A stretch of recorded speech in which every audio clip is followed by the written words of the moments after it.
낭낭님들 안녕하세요. 지난주에는 좀 고생하셨죠? 예, 마이크가 잘 안 돼서 제가 이제 고치긴 했는데, 저도 한번 모니터링하다 깜짝 놀랐어요. 이렇게 제 목소리가 작다 보니까 볼륨을 최대치로 올리고 들으셨을 텐데, 자막도 없고, 근데 중간에 또 광고가 나오잖아요. 그러니까 광고 목소리는 또 이게 정상적으로 되어 있었을 테니까, 저도 운전하다가 으악 하고 놀라서 너무 죄송하더라고요. 제가 아무리 이 유튜브는 저만을 위한 뭐 수익성 개인의 어떤 뭐 노후 보장용 유튜브가 아니에요 라고 말씀은 드렸지만, 그렇다고 낭낭님들을 그렇게 막 괴롭히는 상황이 되어서 너무 죄송했고요. 근데 그 알면서도 올린 게, 일상이 좀 그래요. 제가 그걸 미루고 나면 어느 시간에 여기 자리에 설 수 있을지를 잘 모르겠어서, 좀 그래서 그랬습니다. 그래서, 저도 좀 고민 중이에요. 이 진도가 나가다 보니까, 이제 새롭게 어떻게 구성할까에 대한 진도 구성을 가지고 고민을 하다 보니까 유튜브의 어떤 이 딜리버리 방식, 업로드 방식에 대해서도 좀 고민을 하게 되었는데, 원래 제가 초반부터는 전 세 가지 목적을 가지고 이 유튜버를 개설해요 하고 막 제가 포부를 크게 이야기를 했었는데, 뭐 셋 다 오늘 반복하진 않겠습니다만, 그 중에 하나가 여기서 수익이 나면 이제 수익을 가지고 100% 기독교 교회 여성 평신도, 특히 젊은 여성 평신도들을 지도력을 좀 이렇게 함양할 수 있는, 뭐 박사까지는 어떻게 될지 모르고 한 석사과정 정도는 제가 정말 풀 스칼라십을 지원할 수 있는 그런 자금을 마련하고 싶다라는 이야기를 좀 중간중간에 과정을 통해서 전달을 했었는데, 우리 유튜브가 수익이 나긴 나거든요. 나는데 한 달에 우리나라 돈으로 환산하면 한 2만 원 정도씩 나요.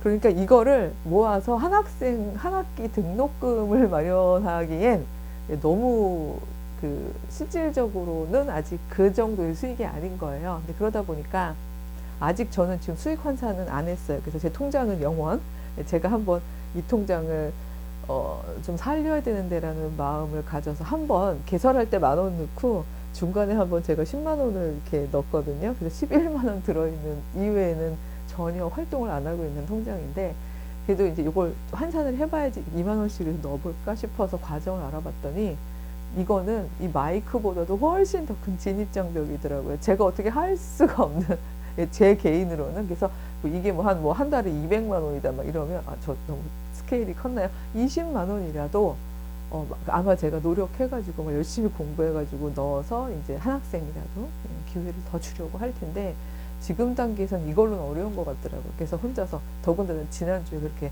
광고 때문에 우왕하고 제가 놀라고 난 다음에는 그냥 광고 빼고, 어차피 가능성, 4년, 저 거의 4년 넘었잖아요. 그래서 4년 동안 이러고 또 내가 막 엄청 기술적으로 하고 있는 것도 아니고, 콘텐츠가 막 완전히 막 블링블링 재밌는 콘텐츠도 아니고, 그냥 들어오시는 낭낭님들 편안하게 들으실 수 있게 광고 빼는 게 맞지 않을까, 이런 생각을 요즘에 좀 하고 있어요. 그래서 제 생각은 좀 요즘에 고민 중에 이럴까 저럴까 이러고 있는데, 낭낭님들도 혹시 의견 달아주시면 제가 생각하는 데에 좀 도움이 될 것 같습니다. 오늘은 드디어 이제 바울 서신에 대한 이야기를 나갈 것 같습니다. 근데 지난 시간에도 그 고민 나눴잖아요. 이 서신을 책별로 갈까 주제별로 갈까 그러고 고민을 했었는데, 일주일 내내 고민을 하다가 오늘 아침에 한 6시쯤 일어나가지고, 이제 그때까지도 사실 아침 6시까지도 이렇게 고민을 좀 했어요. 고민을 하면서 어떡할까 하다가 결정을 한 거죠. 제가 주제별로 나갈까 싶어요.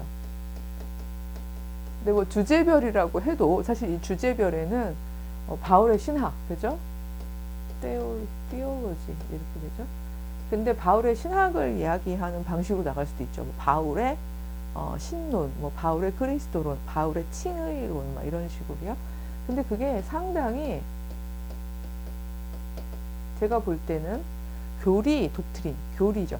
교리적인 차원을 좀 많이 담게 될 것 같고, 그거하고 충돌하는 이야기들이 많을 것 같아요. 안 한다는 뜻은 아니에요. 근데 이렇게가 되면 이제 바울 서신을 저희가 조직신학적인 시각을 가지고 읽게 되는 게 될 텐데, 안 들어가지 않을 것 같지만, 우리 낭낭님들 다 아시다시피 저는 윤리 전공자이잖아요. 그쵸?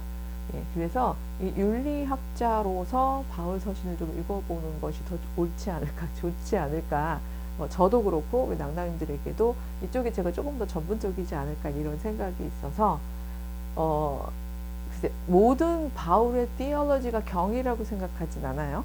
그렇지만 이 바울의 신학을 기본 축으로 놓고서도 사실 설명할 수 없을 만한 것들이 있거든요. 그래서 이제 그런 부분들을 같이 교차해 가면서 저는 포인트를 윤리, 특히 이제 크리스찬의 개인 윤리라기보다는 공동체적인 윤리, 즉 우리는 교회로서 어떻게 살아가야 되는가 이런 윤리에 좀 방점을 좀 찍어서 읽어야겠다라는 생각을 했고, 그래서 이제 오늘의 첫 본문을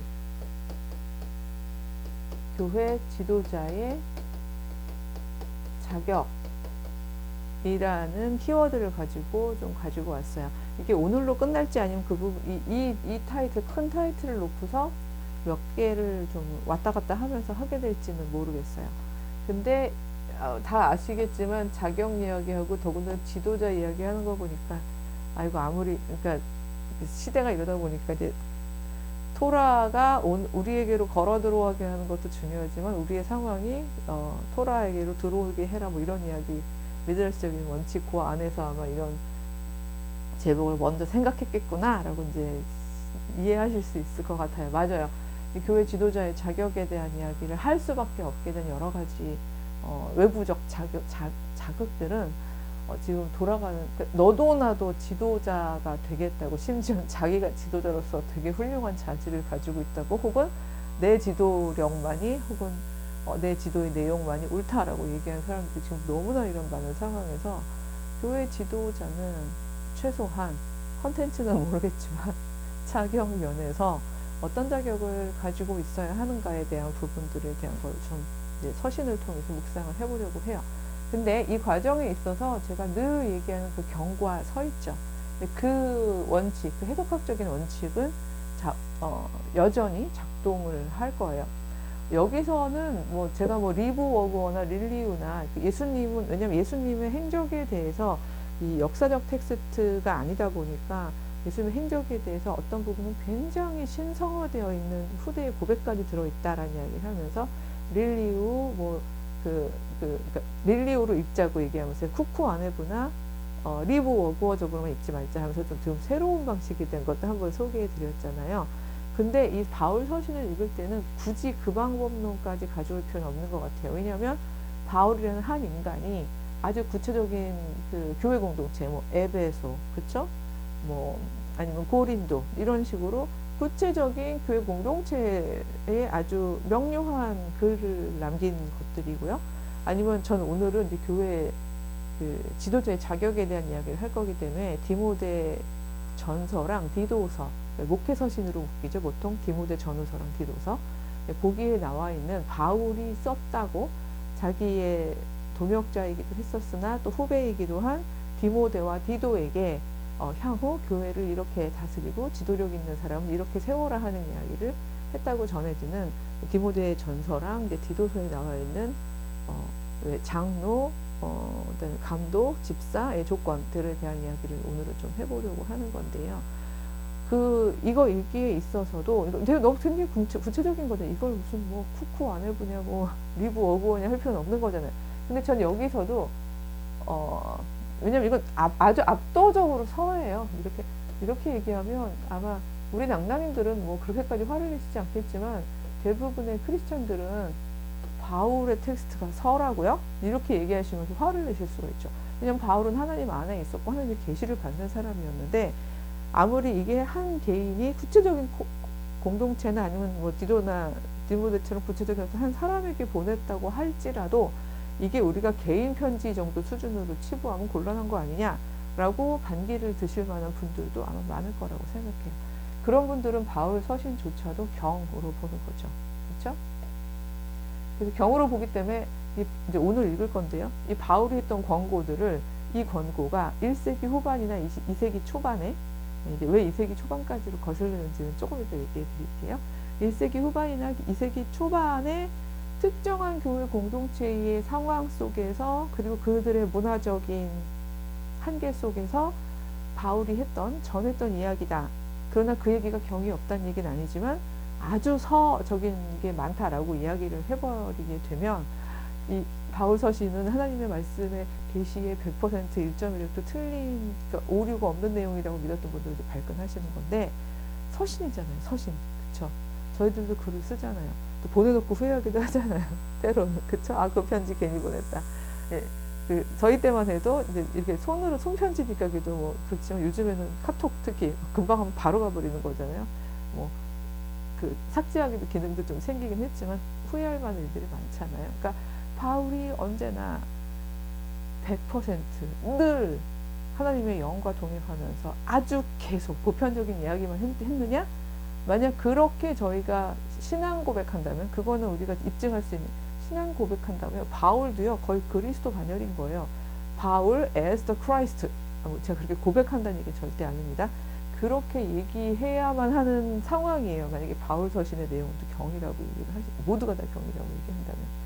또 한편으로 그래 맞지, 바울 서신은 한 개인이 하나님 안에 있는 사람이지만 구체적인 그대의 시대 상황을 그 공동체의 정황에 응답한 일종의 목회적인 도움서이지, 그러니까 그건 서로 보는 게 맞지라고 생각해도, 완전히 서만을 또 이야기를 하시게 되면 저는 굳이 우리가 오늘날 바울 서신을 읽고 또 읽으면서 이걸 우리 교회의 공동체에 적용하려고 애쓰는 상황이 뭐 그렇게 필요 없다고 생각해요. 왜냐면 서이기만 하다면. 그래서 이제 저는 이 바울 서신에 있어도 경과 서이기라는 해석학적인 방법론을 가지고 좀 풀어나가려고 하는데요. 감사하게도 지난주에 주 중이었죠.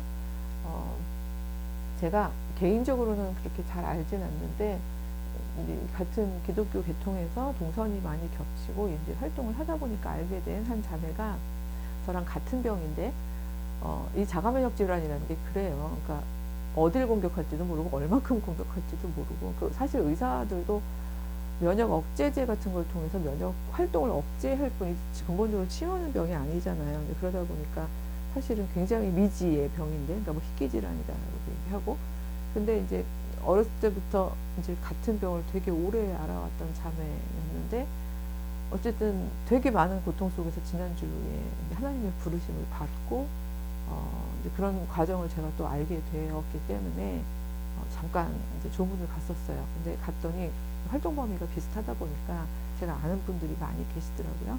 근데 이 얘기 뭐 다른 얘기 때문에 하는 게 아니라, 거기서 구약학자, 제가 되게 존경하는 구약학자 한 분을 만났는데, 이런저런 얘기를 하다가, 교수님은 윤리학자인데 어떻게 성경을 그렇게 구약학자가 보기에도 해석학적으로 올바르게 접근을 하세요? 라고 얘기를 해주시더라고요. 그러니까 이게 저 올바르게 얘기를 하려는 게 아니라 너무 감사하고 용기가 되더라고요. 특히 그분이 그 얘기를 해주셨어요.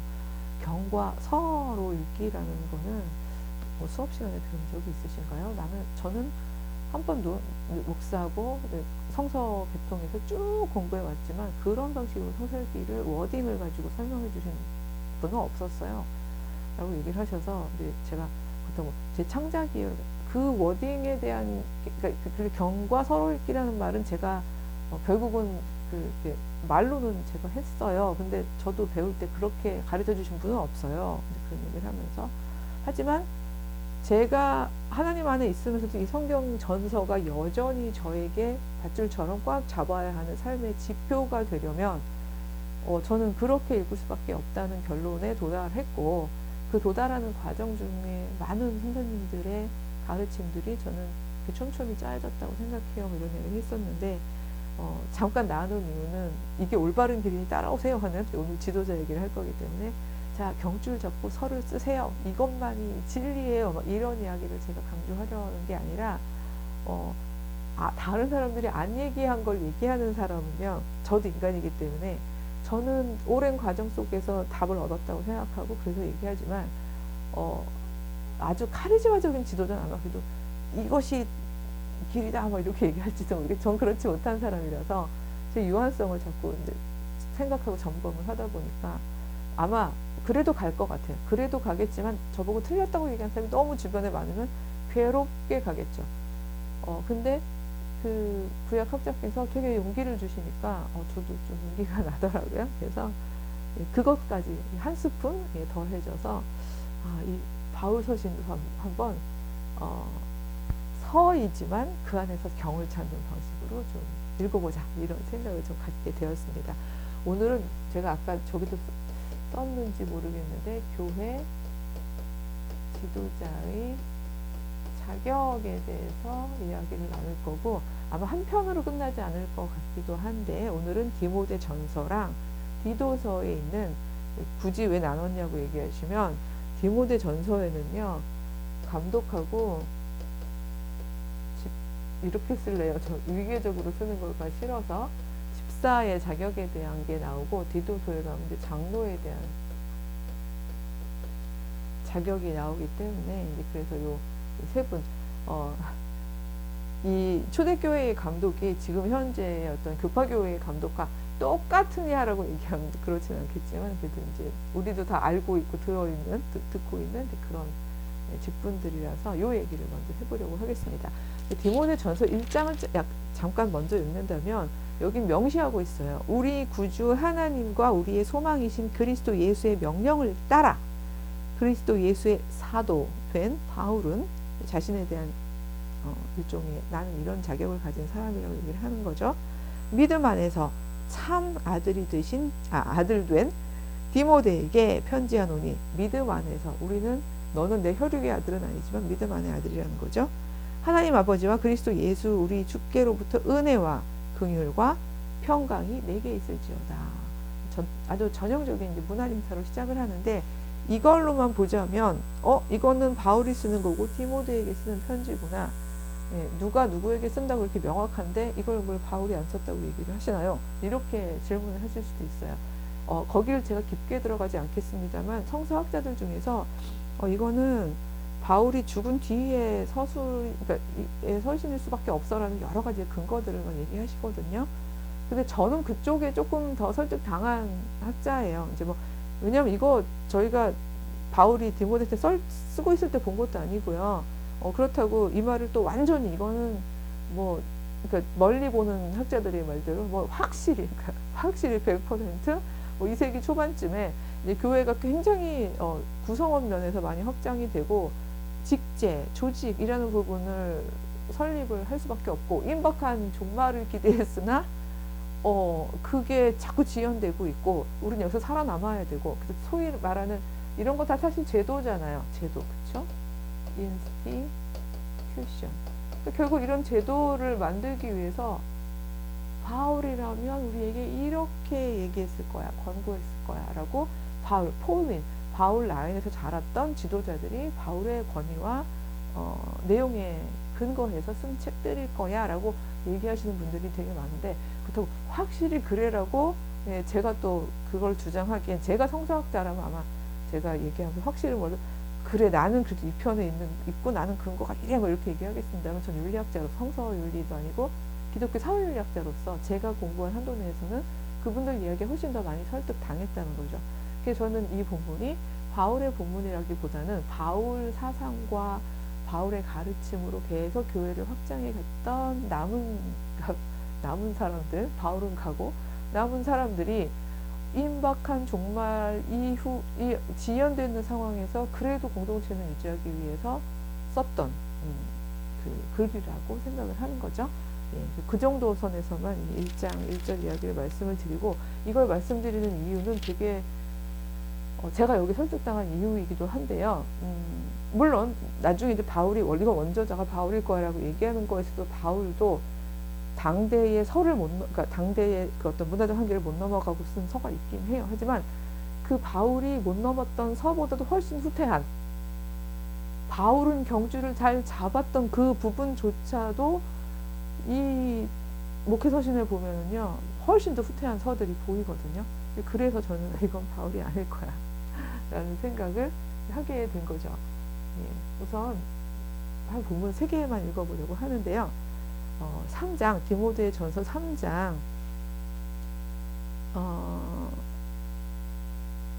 을 보면요 1절부터 보겠습니다. 근데 1절을 다 읽진 않고 감독의 직분을 얻으려 하는 거 이거 사실 막 엄청 사회적으로 많은 이득이 있는 거 아닌데 그 참 선하다 뭐 좋다 이런 얘기 하면서도 감독을 어떤 감독의 조건을 얘기하냐면 2절에 보면은 3장 2절이에요. 디모데전서. 책망할 게 없는 사람이어야 된다. 책 잡힐 게 없는 사람이어야 된다. 그 다음에 한 아내의 남편이어야 된다. 자, 이 말에서 벌써 이제 감독의 조건을 보면은요, 그 윤리적 뭐 성실성이라던가 투명성이라던가 이런 부분들은 뭐 누구나 갖는 건 아니지만 도달하려고 애쓸 수 있는 부분인데, 그 다음에 두 번째 보면요, 한 아내의 남편. 자, 이렇게 되면 이게 한 아내의 남편. 자, 그러면 일단 두 그룹이 인간으로서 두 그룹이 재해져요.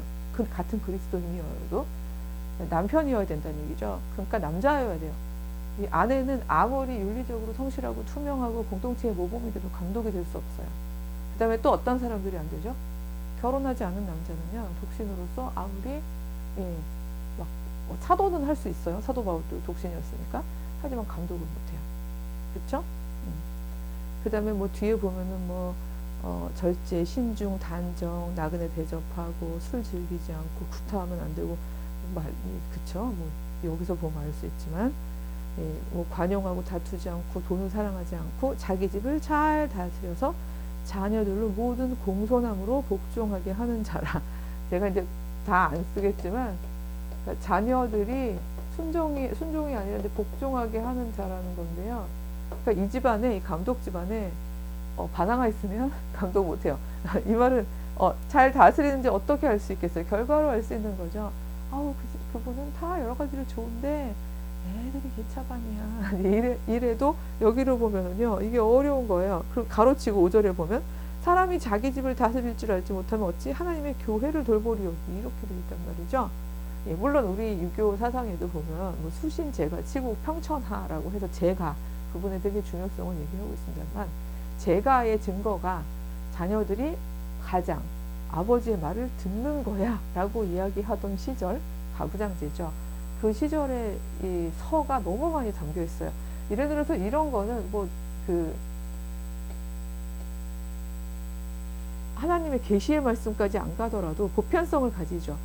어떤 지도력을 얘기할 때 정상적인 집단이라면 그 지도자가 정말 윤리적으로 성실하고 투명하고 책 잡힐 게 없어야 해야 한다는 것에 다수가 동의할 테니까요.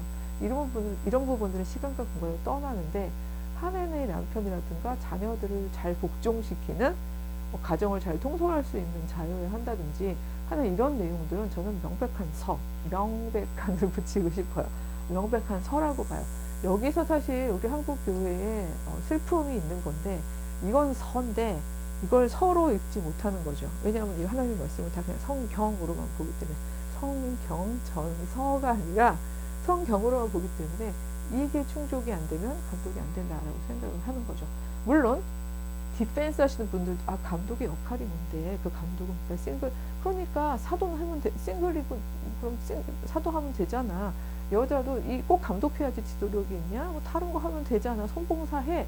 이런 식으로 얘기하는 분들도 있습니다만, 기본적으로 저는 하나님 나라는 수평적인 나라고, 하나님 주신 그 사람이 가진 재능, 콜링이 이런 제도에 제한을 받아서는 안 된다는 거, 그게 경이라고 생각하거든요.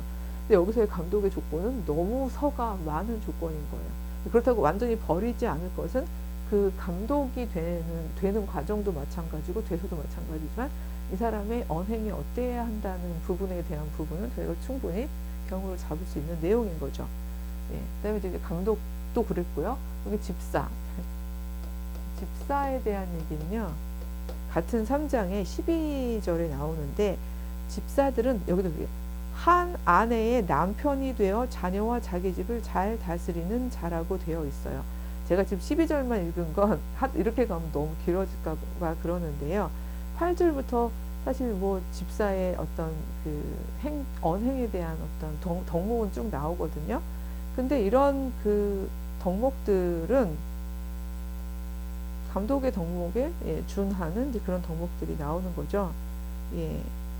그리고 근데 제가 12절을 읽은 이유는 역시 집사는 하나의 아내의 남편이 되는 거예요. 여기서 또 두 집단이 배제된다는 이야기를 했는데, 아마 이 부분은 감독보다 우리 낭랑이들이 훨씬 더 빠르게 다가오실 것 같은데 여기서 감독이 되는 경험을 하신 낭나님들이 많지 않으실 거라고 생각하기 때문에 그런데 우리 낭나님들 중에 여자분들 대부분 교회 집사님이신 분들이 많을 것 같아요. 근데 만약에 이 디모데 전서의 3장 12절의 내용이 경이라면 다른 분들이 다른 텍스트를 가지고 싸울 때 이건 성경이야 라고 막 한 구절도 뺄 수 없어라고 막 얘기하시는 그분들의 논리에 따라서 이것도 경이라면 그럼 지금 이 땅에 여자 집사님은 한 분도 계시면 안 되는 상황이 되는 거죠.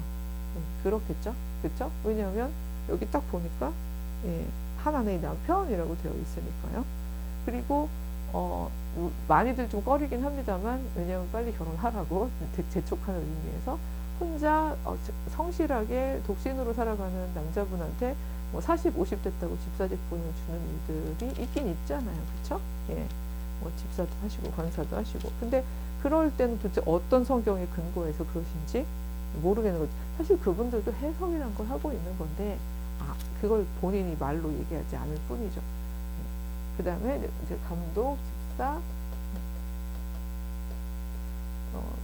사실 요 사이에 디도서에 있었는데 저도 수직으로 안 갈게요. 수평으로 쓰면서도 막 서열은 또 하려는 습속이 남았나 봐요. 그럼 장로 여기다 쓸게요. 장로에 대한 이야기는 디도서 1장 이제 5절에서부터 쭉 내려오고 있는데요. 이제 너 장로들을 좀 세우라고 남겨두고 왔는데 6번에 보면 책망할 게 없고 하나님의 남편이고 방탕하다는 비난도 안 받고 불순종할 일이 없는 믿는 자녀를 둔 자여야 한다. 여기도 보면 감독의 조건하고 굉장히 비슷하죠. 즉 그 윤리적인 도덕성에 대한 이야기가 나오고요. 결혼을 했어야 되고요. 그냥 결혼만 해서는 안 되는 거예요. 여기 보면은 불순종하는 일이 없는 믿는 자녀를 둔 자. 개신교 가정의 엄격성과 불행은 여기서부터 시작한 건가요?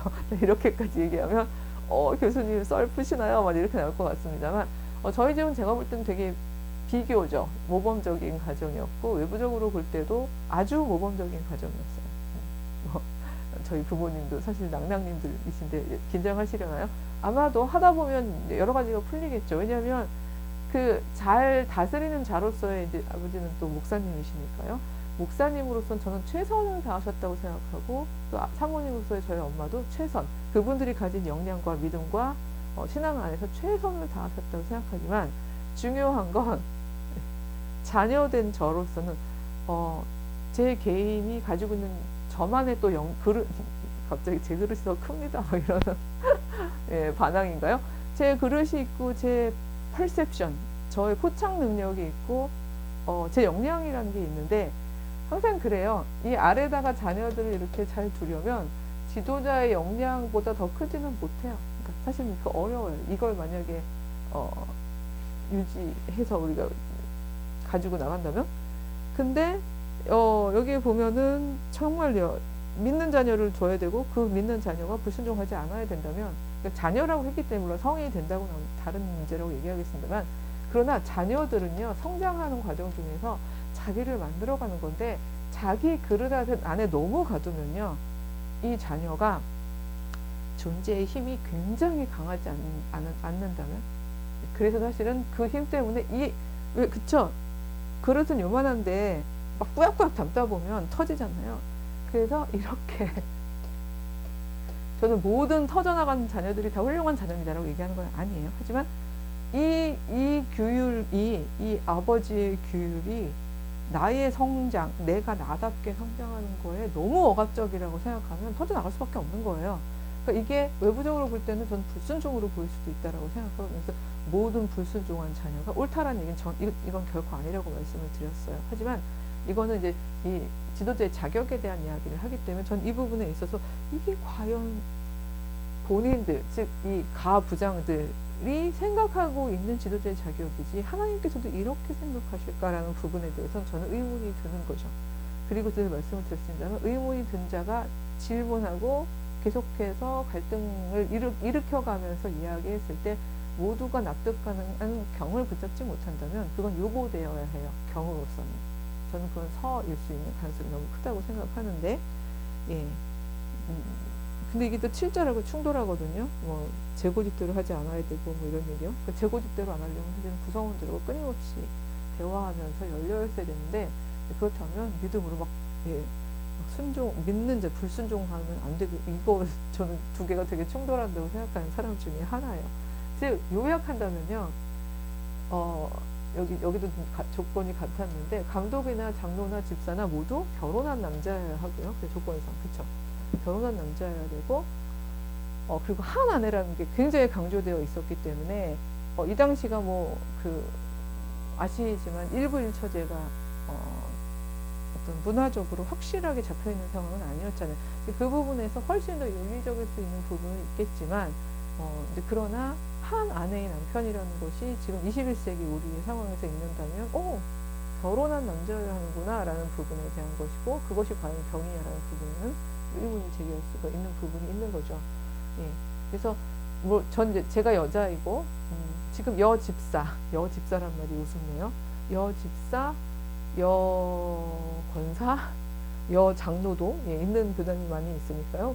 또 여목사도까지 나온 교단들도 있죠. 근데 이 가는 과정이 지난했어요. 뭐 지금도 사실은 여자 목사님은 성경적으로 근거가 없다라고 얘기하면서 막 화를 내시는 것도 있고 안수 집사를 여자분에게 안 주시는 또 교단도 있고 막 이런 식으로 되는데 저는 그분들이 1세기에서 2세기 초의 서를 붙잡고 그걸 경으로 착각하시고 있다라는 말은 분명히 드릴 수 있을 것 같아요. 그래서 그건 경이 아니죠. 네. 누군가에게 만약에 여기 나오는 다른 성품들이요 분내지 않고 고집스럽지도 않으면서도 왜냐면 지금은 한 여자가 결혼하지 않은 한 여자가 어떤 특정한 공동체에서 전문성을 가지고 있고 돈도 탐내지 여기 있는 모든 말들이요 돈도 탐내지 않고 소통 가능하면서 지도력을 발휘할 수 있는 굉장히 카리스마 있어서 온화한 성품의 여성 크리스찬 독신이 많이 있을 수 있는 문화적 환경이에요. 제도적으로도 그게 가능하고요. 근데 그분들을 뭐 집사나 장로로 세우는 거에 대해서 이게 성경적 근거가 없다라고 이야기를 하는 교회나 교단이 있다면 저는 분명히 그거는 서를 경으로 착각한 그런 거라고 생각을 하는 거죠. 그래서 오늘은 교회 제가 이해를 그래야 되나요? 왜냐하면 저는 이 지도자의 자격 부분에 대해서 정말 얘기를 할 말이 많아요. 사실 궁극적으로 하나님 나라는 지도자가 없어야 되는 나라였죠. 하나님만이 아버지시고 하나님만이 왕이시고 그러니까 하나님만이 지도자가 되시고 예수님이 분명히 말씀하셨어요. 너희 지도자가 되려고 하지 말아라. 너희 선생이라고 불리지 말아라. 너희 아버지라고 하지 말아라. 오직 아버지 되시고 지도자 되시고 선생 되신 분은 한 분이시다. 이건 예수님께서 분명히 말씀하신 나라거든요. 그 질서거든요. 근데 그 나라가 오기까지 우리가 가야 하는 길이 먼 거죠. 그 가는 도중에 제도를 그래도 유지하려다 보니까 잠정적으로 생긴 게 인간 지도자인 거예요. 따라서 그 인간 지도자는 자기는 엄청 능력이 있는데 고매해서 겸손한 게 아니라 자기가 감히 있을 수 없는 자리에 지금 잠시 있는 거예요. 누가 누굴 지도해요. 지도자라니요. 그렇다고 이거는 이렇게 다 마음대로 사세요 하는 방종을 의미하는 건 아닌 거죠. 그럼에도 불구하고 여기는 자기의 요건들처럼 사도들의 교훈에 대해서도 굉장히 열심히 묵상하고 경을 잡으려고 애를 썼고 또 나이들이 어느 정도 있는 사람들이기 때문에 트라이 앤 에러 실패도 경험해보고 실수도 해보고 다시 회복하고 자복하고 돌아오는 동안에 가졌던 마음도 있고 그러니까 사실 선생이란 말이 즐겨서 들어야 되는 말은 아니지만 생자가 그쵸 앞서서 살아낸 사람이잖아요. 그러니까 뭐 라떼는 말이야 뭐 이렇게 꼰대질을 하라는 게 아니라 그러나 나는 이렇게 생각했다. 그쵸? 나는 이게 옳은 길이라고 왔다. 이렇게 했더니 이런 아픔이 있더라. 예수님도 하물며 얘기하시면서 들을 게 있는 자는 들어라 이렇게 말씀을 하셨는데 그러니까 너도 이렇게 살아야 된다는 얘기를 우리가 할 수 있는 권한이 없는 거죠. 그래서 요즘에 너무 단발적이고 확실하고 너무 얇은데 더군다나 서도 아닐만 저건 서도 아니야. 이 시대에 적합한 서도 아니야 라고 싶은 말들을 너무 단언적으로 얘기하는 교회 지도자들을 보면서 제가 좀 마음이 아파서 오늘 이제 이렇게 시작하는데요. 그러니까 지도력, 지도자든 뭐 지도력이든 그 이야기에 대한 묵상을 좀 해보면서 서적인 측면들은 저희가 마음을 좀 편안하게 걷어내고 그러나 어떤 경우를 계속 잡아야 하는가 이런 이야기들을 좀 해나가 보겠습니다. 다음 주에 기대해 주세요. 안녕.